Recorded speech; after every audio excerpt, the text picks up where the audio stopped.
नमस्कार, हमारे चैनल में आपका स्वागत है। मैं हूं रामचंद्र मौर्य।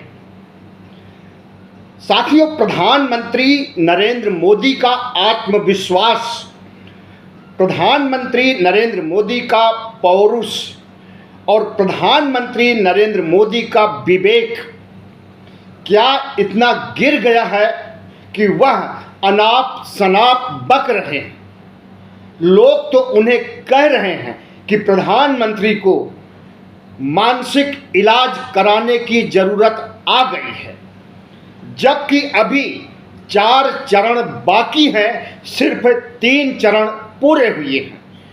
हमें लगता है कि चारों चरण पूरे होते होते प्रधानमंत्री नरेंद्र मोदी न सिर्फ बदहवास हो जाएंगे, न सिर्फ निराश परेशान हो जाएंगे, बल्कि जो उन्हें कहा जा रहा है मानसिक इलाज कराने की बात, तब तक वह भर्ती भी हो गए होंगे किसी ऐसी अस्पताल में जहां पर खास लोगों का इलाज किया जाता है।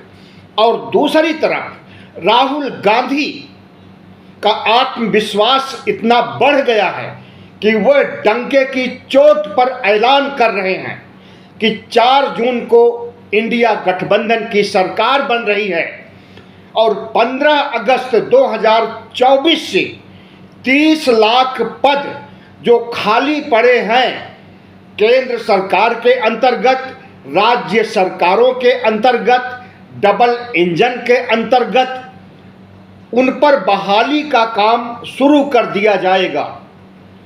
तो प्रधानमंत्री नरेंद्र मोदी और राहुल गांधी के बीच चुनावी जंग इस स्तर तक बढ़ गया है कि राहुल गांधी ने नरेंद्र मोदी को मानसिक स्तर पर बिल्कुल निचले स्तर पर उतार दिया है। और प्रधानमंत्री नरेंद्र मोदी का कद जो 2014 और 2019 में हुआ करता था, वह कद अब नहीं है।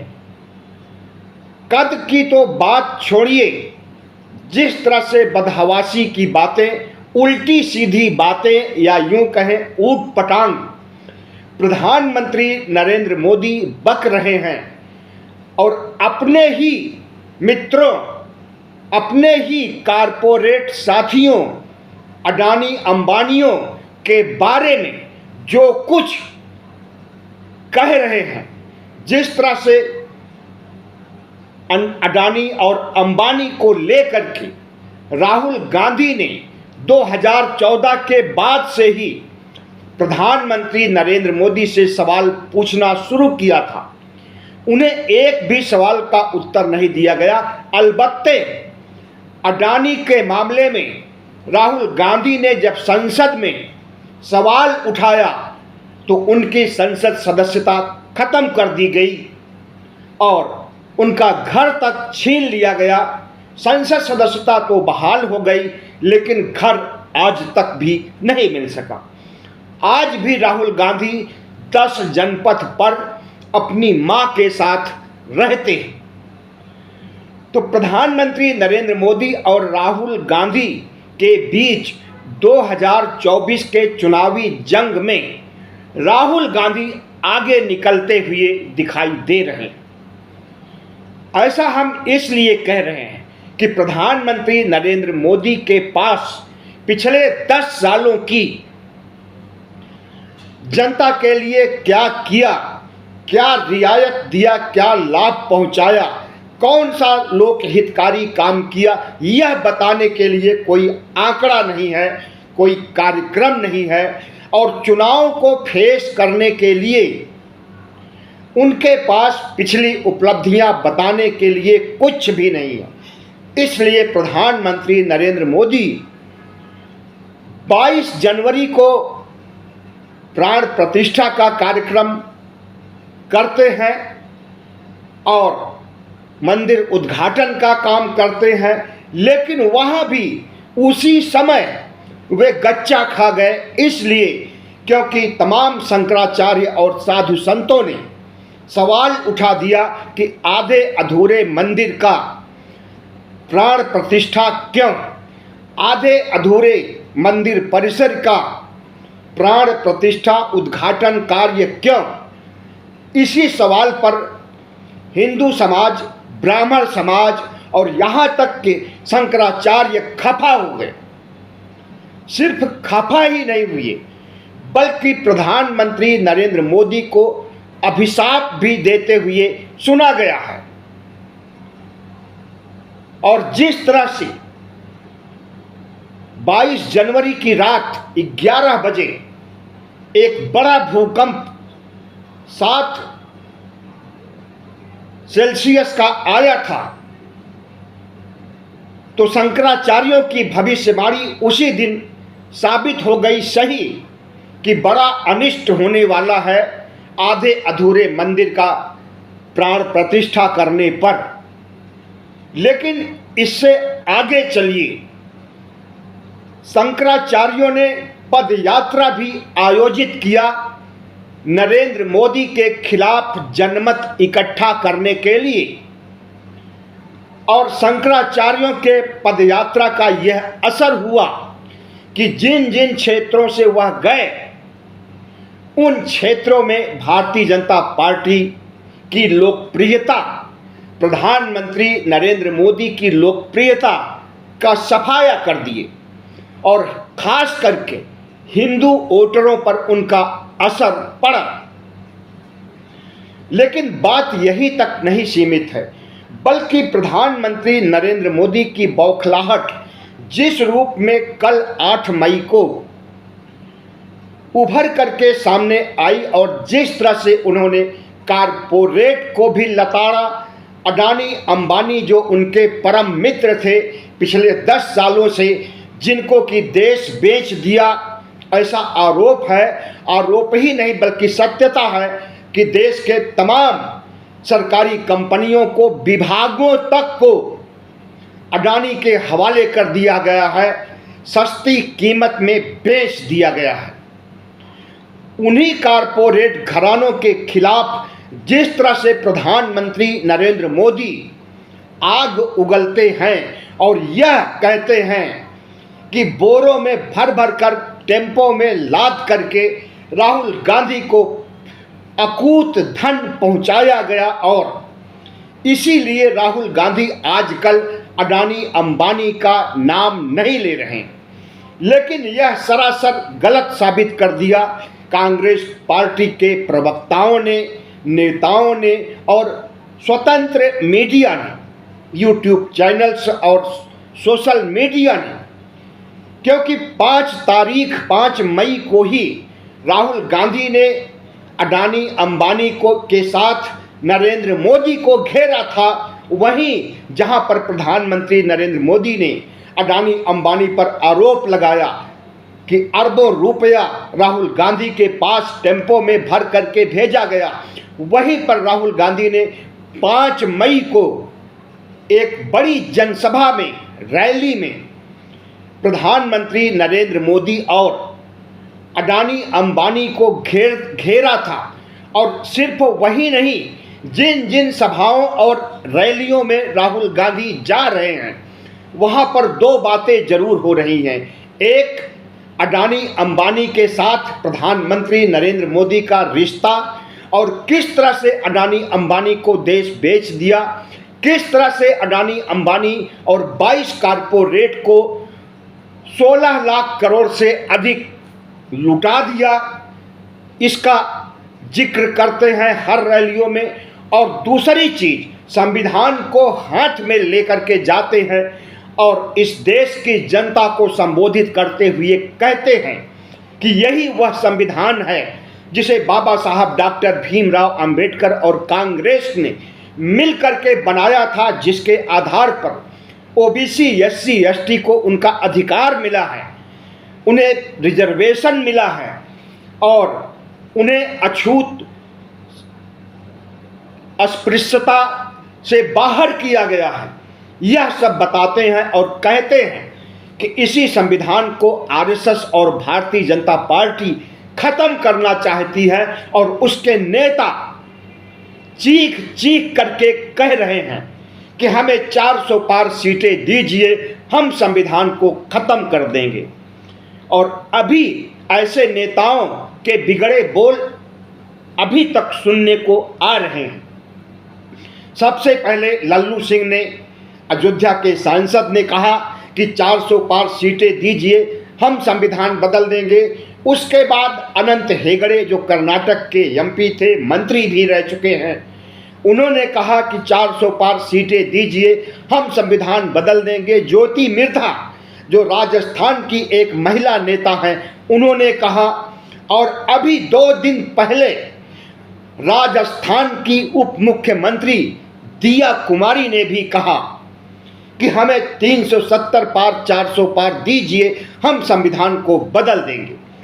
इनकी बुद्धि इतना भ्रष्ट हो चुकी है कि किस तरह से राहुल गांधी ने इस मुद्दे को लपक लिया है और किस तरह से संविधान बचाने का आंदोलन छेड़े हुए हैं। पूरे भारत में जहां जहां जा रहे हैं, संविधान की कॉपी हाथ में ले जा रहे हैं और बता रहे हैं कि इस संविधान को प्रधानमंत्री नरेंद्र मोदी कुएं में फेंक देना चाहते हैं। जिस संविधान ने आपको राजनीतिक अधिकार दिया, वोट करने का अधिकार दिया, आरक्षण दिया और आपको इज्जत और सम्मान की जिंदगी जीने का अवसर दिया, उसी को भारतीय जनता पार्टी के नेता खत्म करने की बात कर रहे हैं। और प्रधानमंत्री नरेंद्र मोदी उसके उलट कह रहे हैं कि नहीं, संविधान को कोई खतरा नहीं है, संविधान को तो डॉक्टर अंबेडकर भी आ जाए तो वह भी नहीं बदल सकते हैं।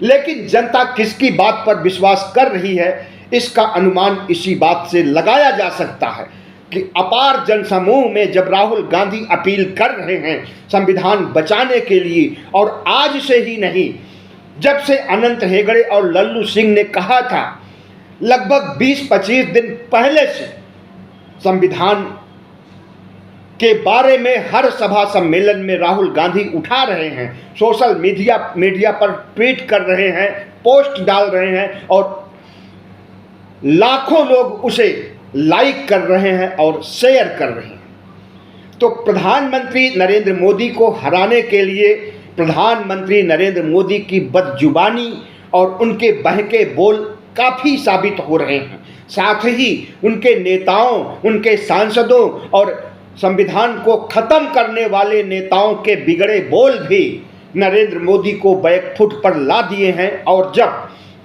बुद्धि भ्रष्ट हो जाती है तब विवेक मर जाता है, और जब विवेक मर जाता है तो प्रधानमंत्री नरेंद्र मोदी उसी तरह की बातें करने लगते हैं जैसे कल उन्होंने तेलंगाना में भाषण के दौरान कही थी। अडानी अंबानी को तो नाराज किया ही, पूरे विपक्ष को एक बड़ा मुद्दा दे दिया कि अडानी अंबानी के बारे में राहुल गांधी ने पलटवार करते हुए क्या कहा, जरा इस पर भी आप ध्यान दीजिए। उन्होंने कहा कि टेम्पो में भर करके पैसे, बोरे में लाद कर टेम्पो में भर करके पैसे लेने का अनुभव लगता है कि प्रधानमंत्री नरेंद्र मोदी को है। और इसी अनुभव के तहत उन्होंने कांग्रेस पर आरोप लगाया कि उन्हें भी भर भर करके बोरे टेम्पो में पैसे भेजे जा रहे हैं। तो प्रधानमंत्री जी, आप सीबीआई, ईडी, आईटी का प्रयोग करते हुए जांच करवा लीजिए कि कितना धन अडानी अंबानी ने कांग्रेस को दिया है या इंडिया गठबंधन के किसी घटक दलों को दिया है।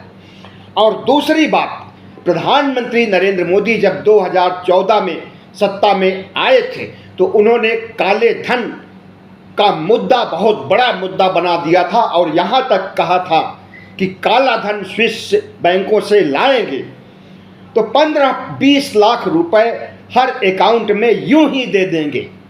लेकिन वो सब कुछ तो हो नहीं सका और इन 10 सालों में कितना काला धन इस देश में इकट्ठा हुआ इसकी कोई आंकड़ा नहीं है। लेकिन कल नरेंद्र मोदी ने जिस तरह से कहा कि काला धन कांग्रेस को भेजा जा रहा है अडानी अंबानी के द्वारा, तो क्या इन 10 सालों में काला धन बहुत बड़ी मात्रा में पूरे देश में इकट्ठा हो गया है?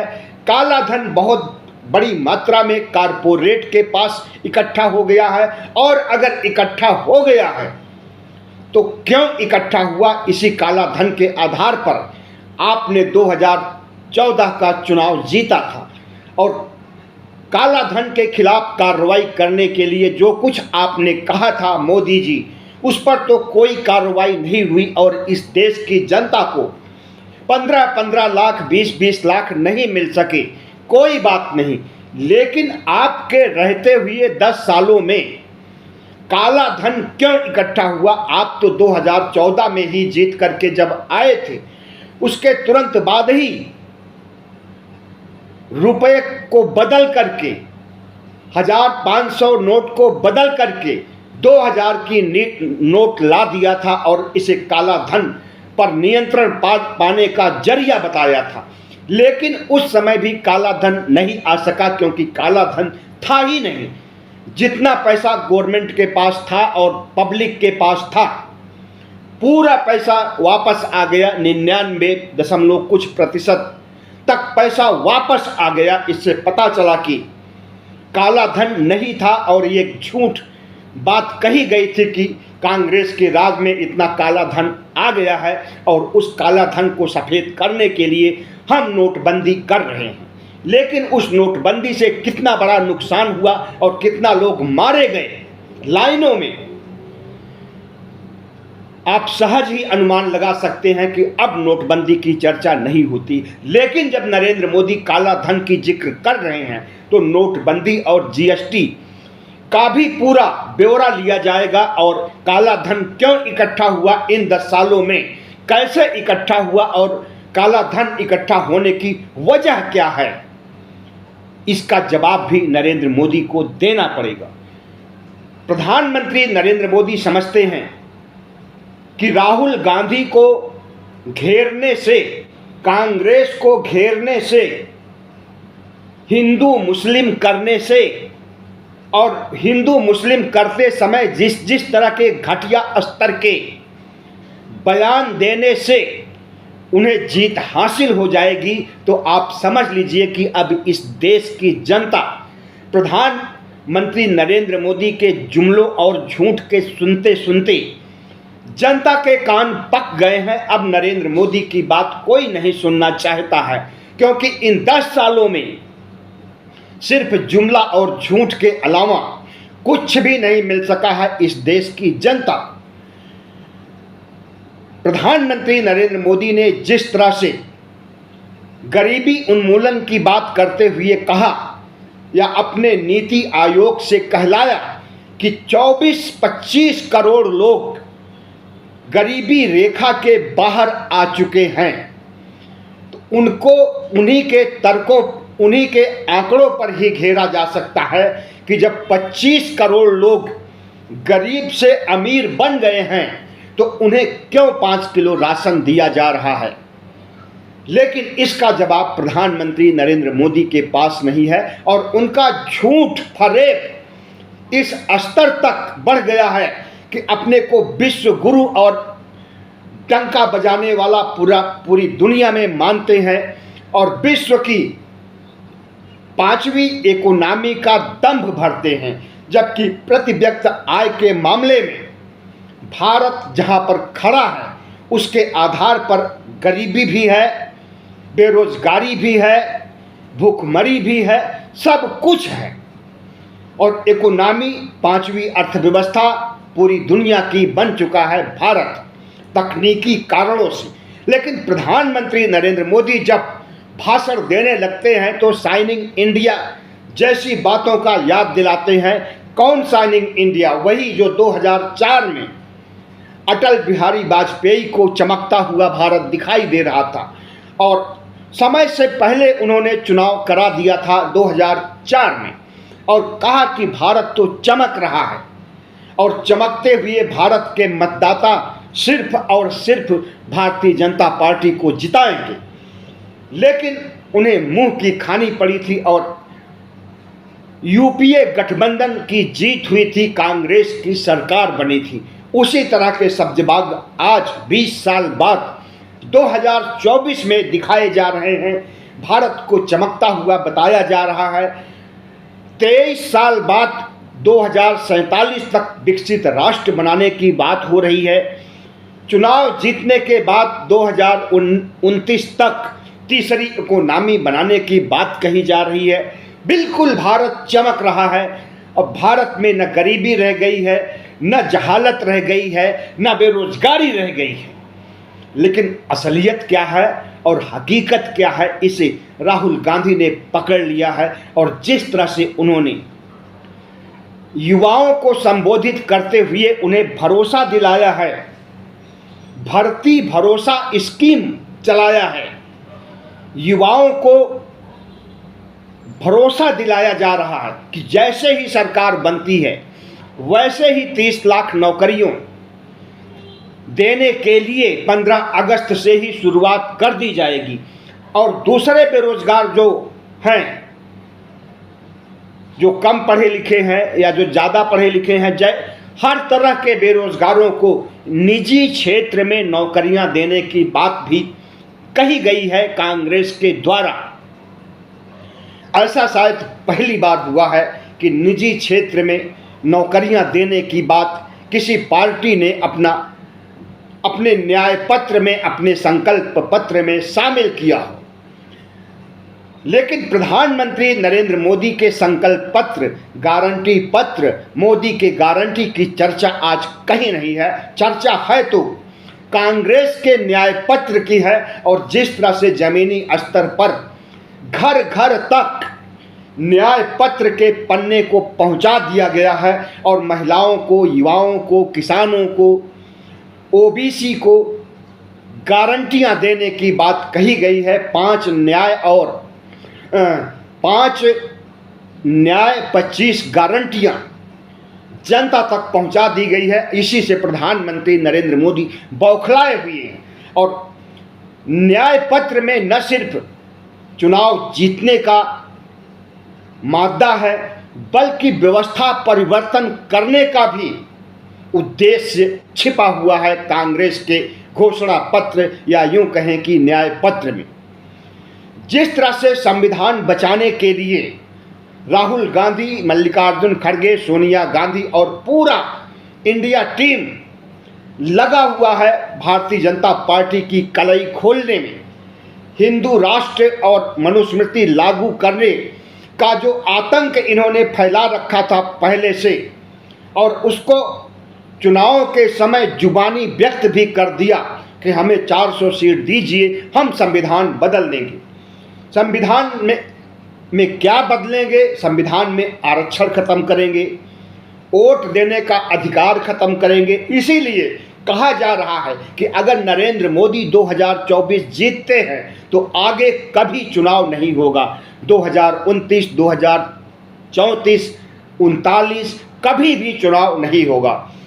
तो प्रधानमंत्री नरेंद्र मोदी और उनकी पार्टी के लोग जिस तरह से संविधान बदलने की बात कर रहे हैं, और कहीं कहीं तो यह भी सुनने में आ रहा कि संविधान की जगह मनुस्मृति तुरंत लागू कर दिया जाएगा और भारत को हिंदू राष्ट्र घोषित कर दिया जाएगा। ऐसा संभव भी है क्योंकि आरएसएस के 100 साल पूरे हो रहे हैं 2025 में। विजयदशमी के दिन 1925 में आरएसएस का गठन किया गया था भारत को हिंदू राष्ट्र बनाने के लिए। और 2024 अभी चल रहा है, 25 बहुत दूर नहीं है।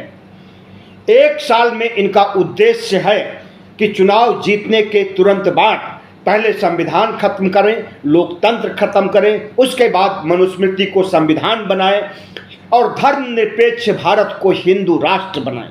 लेकिन चुनाव से पहले या चुनाव के दौरान जिस तरह से इन्होंने संविधान बदलने की बात कही और अभी भी कह रहे हैं, 2 दिन पहले जब दिया कुमारी ने कहा तो लगा कि प्रधानमंत्री नरेंद्र मोदी की अपील जो जनता के बीच की जा रही है, शाह की अपील कि संविधान नहीं खत्म किया जा रहा है, उससे काफ़ी बल मिलेगा यह कहने में कि संविधान बदला जा रहा है। क्योंकि अभी भी भारतीय जनता पार्टी के बिगड़े बोल सुधरे नहीं हैं। अभी 4 जून आने में वक्त है, लेकिन लगता है कि प्रधानमंत्री नरेंद्र मोदी हार मान चुके हैं। उन्हें सामने हार दिखाई दे रही है, झोला उन्हें उठाने की नौबत आने वाली है। इसलिए विनाश काले विपरीत बुद्धि, विनाश काल निकट आ गया है। इनका जाने और झोला उठाने का समय आ रहा है। उसे देखते हुए प्रधानमंत्री नरेंद्र मोदी इतना बौखला गए हैं, इतना हतप्रभ हो गए हैं कि अपने मित्रों को ही, अपने कारपोरेट साथियों के को ही, जिसको देश बेचा उसे को ही कटघरे में खड़ा कर दिया है। और अब प्रधानमंत्री नरेंद्र मोदी की अगली स्कीम क्या होगी, अगली ऐसी कौन सी बात कहने वाले हैं निचले स्तर पर जा करके, जो कि प्रधानमंत्री पद की मर्यादा को तार तार कर सकेगी, कुछ भी नहीं कहा जा सकता। वे गंदी और भद्दी गालियां भी दे सकते हैं राहुल गांधी, सोनिया गांधी, मल्लिकार्जुन खड़गे को।